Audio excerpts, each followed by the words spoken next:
학교 폭력이 발생했다 그러면 이제 부모님들이나 뭐 제일 먼저 접하시게 되는 용어가 학폭위, 그러니까 학교폭력자치위원회인가 하는데, 이제 학교에서 그런 학폭위를 소집해서 그 친구에 대해서 이제 처분을 내리는 건데, 요즘에는 요런 절차에 대해서 아예 전문으로 하는 로펌이나 변호사들도 있고 해서, 이런 가해 학생이 예를 들어 좀 금전적으로 여유가 있다거나 하면 변호사를 써서 굉장히 경미한 처분이 나오거나 하는 경우가 있어요. 그러면 피해 학생은 그 무서운 가해 학생과 같은 학교를 다니면서 또 보복의 위험에 막 놓이게 되고 이런 경우가 많거든요. 그러니까 피해자분들도 변호사를 쓰실 필요가 있어요. 이런 학폭위가 하는 거는 퇴학, 정학 뭐 이런 학교 내에서의 처분을 주는 제도이지, 이게 형사 처벌을 하는 제도가 아니거든요. 제일 먼저 해야 되는 건 형사 고소를 먼저 하셔야 돼요.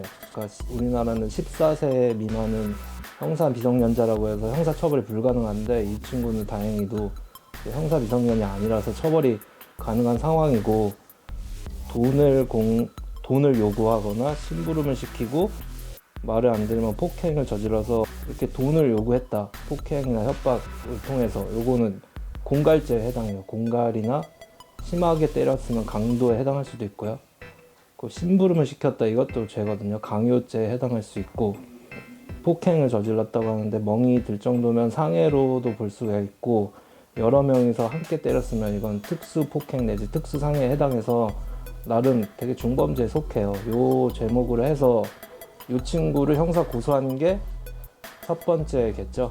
그래서 제가 그 라면을 심부름하고 운동화 뺏겼던 시절로 돌아가면 저는 먼저 이 친구를 고소를 할 거예요. 형사 고소죠.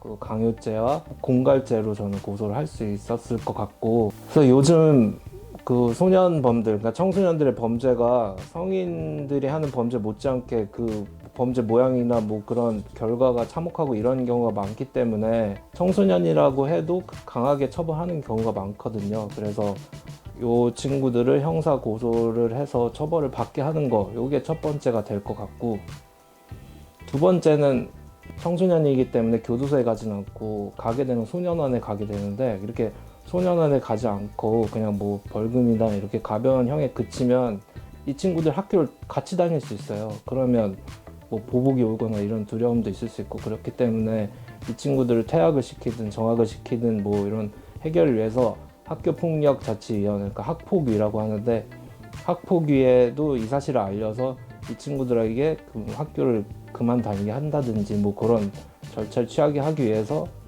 학폭위에다가 신고를 하고 접수하실 필요도 있죠. 그리고 더욱 중요한 건 이 친구에게 민사적으로 너로 인해서 이런 피해를 입었다는 민사소송도 제기할 수 있고, 그 보호 감독 의무가 있는 부모에게도 연대해서 그 손해를 배상하라 하는 민사소송이 가능해요. 제가 맨날 말씀드리는 가압류, 그 집이 있으면 그 집에도 가압류를 치고 소도 제기해서 법원에도 그 부모님도 나오게 하고 해서 이 부모님에게도 내가 자식을 잘못 가르쳤다는 것에 대해서 반성을 하게끔 만들어야 돼요. 그래야 재발이 방지될 수 있고, 이 가해 학생도 나중에 커서 이런 행동을 반복한다든지 중범죄가 되는 거를 예방할 수 있다고 생각해요, 저는.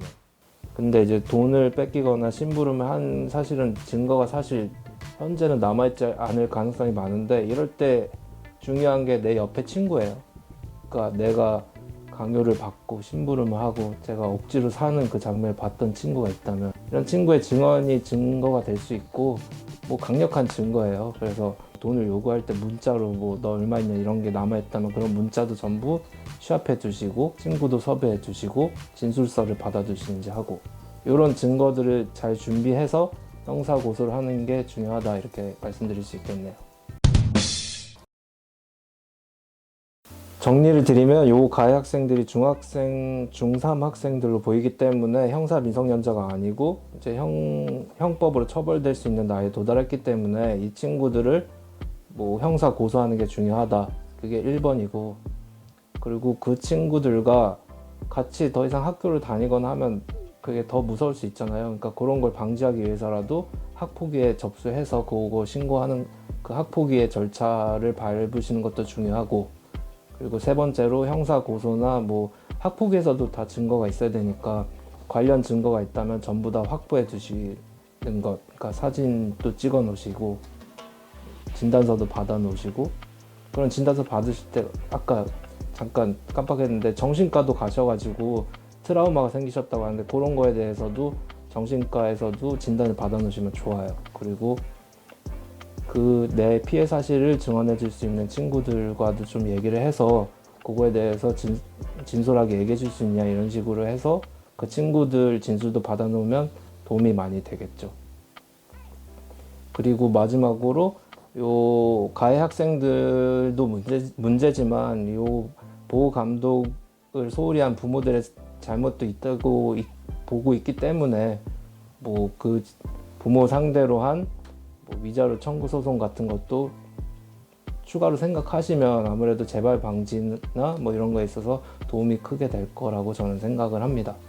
일단 학교 폭력은 이게 문제가 반복성이 있어요. 그래서 요걸 가해하는 학생들이 한 번에 끝이지가 않고 계속해서 반복을 하고, 이 친구들이 성인이 되면 그런 습관에 따라서 이제 진짜로 실제로 중범죄자가 되는 경우도 많고, 그런 의미에 있어서 어떻게 보면 우리의 피해를 회복하는 것도 중요하지만 요 어린 친구를 더 바른 길로 안내하기 위해서라도 강한 대처가 필요하다고 생각해요.